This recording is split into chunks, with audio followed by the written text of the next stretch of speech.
बिस्मिल्लाहिर्रहमानिर्रहीम। अस्सलाम वालेकुम स्टूडेंट्स। उम्मीद है तमाम स्टूडेंट्स खैरियत के साथ होंगे जी। और फिजिक्स के प्रैक्टिकल सेशन में क्लास 10 के प्रैक्टिकल्स का जो है वो स्टार्ट हो चुका है और आज आपके साथ शेयर किया जाएगा एक और इम्पॉर्टेंट प्रैक्टिकल, और वो है जी आपके पास एक्सपेरिमेंट नंबर 12.3। इसमें आपने क्या करना है जी, आपने क्रिटिकल एंगल डिटरमिन करना है of the glass using a semi circular slab and a light रे बॉक्स और बाय द प्रिज्म। तो ये आपकी मर्जी है कि आपने सेमी सर्कुलर स्लैब लेनी है या फिर सेमी सर्कुलर स्लैब को यूज़ करते हुए, और लाइट वेट बॉक्स और प्रिज्म में चॉइस आपके पास दी गई है। इनको यूज़ करते हुए हम डिटरमिन करेंगे जो critical angle of the glass using a semi circular slab.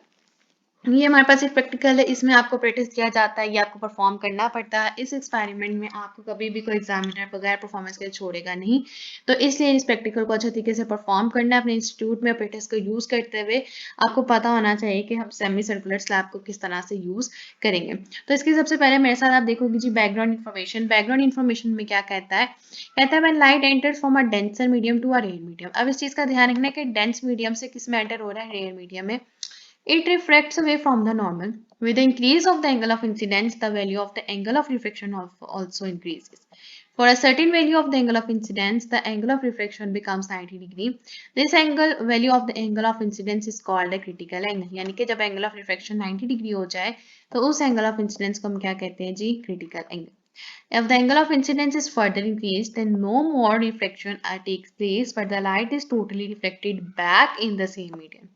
This phenomena is called total internal reflection. तो दूसरा वाइवा क्वेश्चन आ गया आपके पास, जब हमारे पास सेम मीडियम में रिफ्लेक्ट बैक कर जाए तो वो आपके पास क्या होता है, टोटल इंटरनल रिफ्लेक्शन।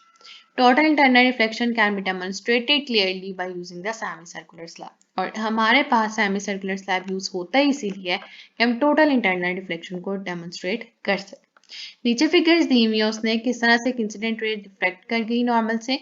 फिर यहाँ पे हमारे पास जब वो एक यानी एक मीडियम से दूसरे मीडियम में गई, लेकिन यहाँ पे हमारे पास क्या हुआ, अपने ही मीडियम में रिफ्लेक्ट बैक करके गई है। यानी कि जब उसने पहले बात की, कहता है जब angle of incidence increase the value of the angle of reflection also increases. पहले यहाँ पे ये बात हुई, फिर कहता है कि angle of incidence and angle of reflection जब हमारे पास दोनों 90 डिग्री में आ जाते हैं तब वो हमारे पास क्या कहलाता है, क्रिटिकल एंगल। जबकि यहाँ पे सेम मीडियम में रिफ्लेक्ट कर जाए तो हमारे पास क्या आती है, टोटल इंटरनल रिफ्लेक्शन। तो ये हमारे पास इसकी डायग्राम किस तरह से सेमी सर्कुलर स्लैब को यूज करते हुए हमारे पास इस तरह से जो है वो प्रैक्टिकल परफॉर्म होगा।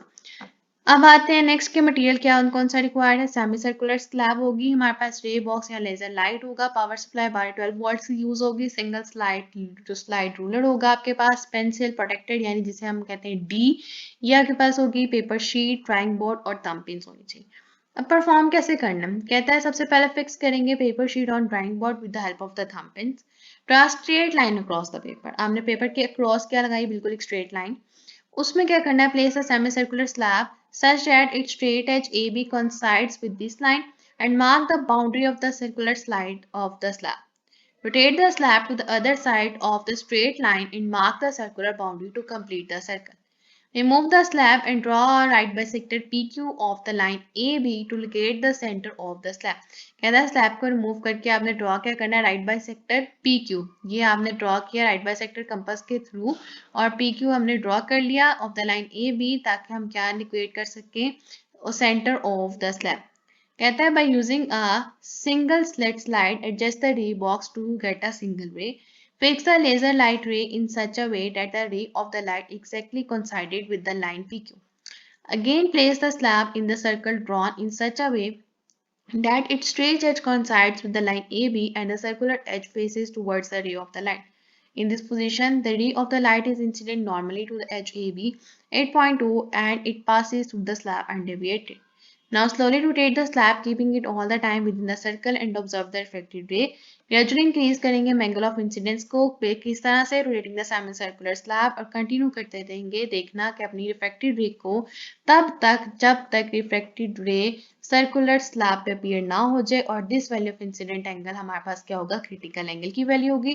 फिर वो कहता है अपने स्लैब को रिमूव कर दें, एंगल ऑफ इंसिडेंस को मेजर कर लें और टेबल में उसकी वैल्यूज लिख लें, 3 से 4 दफा प्रैक्टिकल परफॉर्म करें और mean value of the critical angle ले लें। अब वो कहता है ये एक्सपेरिमेंट हमारा प्रिज्म के थ्रू भी हो सकता है instead of semi circular slab. A circle can be drawn that passes through its vertex. Then the prism can easily be rotated within the circle that with fix centre, लेकिन हमारे पास जो है वो सेमी सर्कुलर स्लैब से ही करवा दिया जाता है इंस्टीट्यूट्स में। और हमारे पास जो है फिर ये कहता क्या है कि नेक्स्ट पे के ऑब्जर्वेशन एंड कैलकुलेशंस डिटरमिन कैसे होंगे, आगे आपको दिखाया भी जाएगा कि किस तरह से ये पेपर पे परफॉर्म किया जाता है। तो पहली ऑब्जर्वेशन जब मेजर किया एंगल, तो क्रिटिकल एंगल है 42, फिर आया 40, 41, 38, 42। एक चीज याद रखिए कि ये वैल्यूज इसी तरह से आती है, 35 से लेके 44 तक की रेंज में आपको ये वैल्यूज मिलेंगी क्रिटिकल एंगल की। अगर इससे कम, इससे ज्यादा, बल्कि आपकी कोशिश होनी चाहिए कि 38, 39, 40, 41, 42, 43 तक आ जाए। इससे ज्यादा कम ज्यादा ना हो, वरना थोड़ी सी गड़बड़ हो जाती है प्रैक्टिकल में। तो ग्लास स्लैब का मीन क्रिटिकल एंगल हमारे पास कैलकुलेट हो गया 41। ये था हमारे पास प्रैक्टिकल, और ये आसान सा है। और इसमें हमारे पास, मुझे लगता है कि पूरे बुक के प्रैक्टिकल में सबसे आसान रीडिंग्स याद करना इसकी आसान होती है। 5 रीडिंग सिर्फ हमें याद करनी होती है, कोई कॉलम्स वगैरह याद नहीं करने होते, क्रिटिकल एंगल को सिर्फ डिटरमिन करना होता है। ये भी हम नहीं करेंगे क्योंकि इतना इंपॉर्टेंट पार्ट नहीं होता, ये अपने लास्ट पे देखेंगे चीज़ों को। और आ जाते हैं आपके राइटअप की तरफ। राइटअप में आपने क्या करना है जी, नंबर देना है, उसकी स्टेटमेंट लिखनी है, उसके बाद आपने ऑपरेटर्स को मेंशन करना है और प्रोसीजर मेंशन कर देना है। पेंसिल पेज में आपने ये डायग्राम बनानी है, मेंशन करना है इंसिडेंट रे कौन सी है, रिफ्लेक्टेड रे कौन सी है, या आपने इसकी रीडिंग्स लिखी और आप लोगों ने मीन क्रिटिकल एंगल कैलकुलेट कर लिया 40। ये आ जाता है हमारे पास सेमी सर्कुलर स्लैब से जब एक्सपेरिमेंट परफॉर्म। यहाँ पे क्या किया है, जब हमें शीट ऑफ पेपर मिला, थंब पिन से हमने पेपर को अटैच कर दिया। थंब पिन को अपने अटैच करने के बाद स्लैब को रखा। स्लैब को रखने से पहले क्या करना है, across the sheet of the paper हमने लाइन लगा लेनी, दरमियान में ये लाइन, सबसे पहले ये लाइन लगेगी। उसके बाद स्लैब को हम लोगों ने रख दिया। स्लैब रखने के बाद अब हम लोगों ने क्या किया, कंपास से इधर से हम लोगों ने क्या किया, राइट बाय सेक्टर्स ड्रॉ कर लिए दोनों तरफ, ताकि हमें पता हो कि ये हमारा सेंटर हो गया ओ।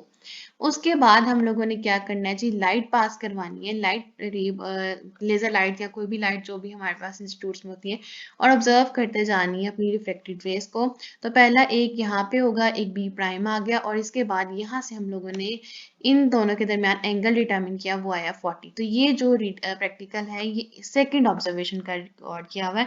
और आपसे एग्जामिनर 3-4 दफा परफॉर्म कराएगा भी नहीं, एक दफा ही परफॉर्म कराता है। तो कोशिश करनी है 39, 40, 41, 42 तक आपका एंगल कैलकुलेट होके आ जाए। तो ये हो गया जी हमारे पास आज का प्रैक्टिकल। आज के प्रैक्टिकल में यही था कि आपने क्रिटिकल एंगल को डिटरमिन करना है सेमी सर्कुलर स्लैब से। और लाइट रे, और अब जो होती है बॉक्स, बिल्कुल छोटी छोटी लाइट्स होती हैं, लेजर लाइट्स, जो कि अमूमन बच्चों ने जो पकड़ी होती है उन्हीं लाइट्स के थ्रू होता है। यहाँ पे उसने प्रिकॉशंस भी लिखी हुई है लेजर लाइट्स के लिए। कहता है laser are not toys, do not look into the laser, look into the laser और point the laser towards someone eyes. किसी की आइज में कोशिश करनी कि आपने लेजर लाइट नहीं मारनी। Turn off the laser when you are not using the laser light. Semi circular slab should be scratchless, आपकी स्लैब में बिल्कुल कोई स्क्रैच नहीं होना चाहिए। और laser ray box should be placed close to the semi circular side of the slab, तो इसके बिल्कुल क्लोज आपके पास होना चाहिए। उसी के साथ हमारा ये प्रैक्टिकल जो है वो कंप्लीट हो जाता है सर्कुलर स्लैब का। और प्रिज्म से भी हो सकता है, लेकिन हम स्लैब से ही कर रहे होते हैं ये। और हमारे पास इसमें फिनोमिना ऑब्जर्व किए होते हैं क्रिटिकल एंगल के, और टोटल इंटरनल रिफ्लेक्शन की, और increase of the angle of incidence के, तीनों फिनोमिना ऑब्जर्व हो रहे होते हैं जब लाइट डेंसर से रियल मीडियम में मूव कर रही होती है। तो मुझे उम्मीद है कि आप लोगों को आज का प्रैक्टिकल पसंद आया होगा, और आज की वीडियो पे जो हम लोगों ने पढ़ा है वो भी आपको अच्छे तरीके से समझ आ गया होगा। और लास्ट में जाते हुए जी, मेरी आप सबसे सिर्फ एक रिक्वेस्ट होती है, अगर अभी तक आपने चैनल को सब्सक्राइब नहीं किया तो काइंडली प्लीज जल्दी से चैनल को सब्सक्राइब कर दीजिए। वीडियो पसंद आए तो वीडियो को जरूर लाइक कीजिए और ज़्यादा से ज़्यादा शेयर कीजिए। Thank you.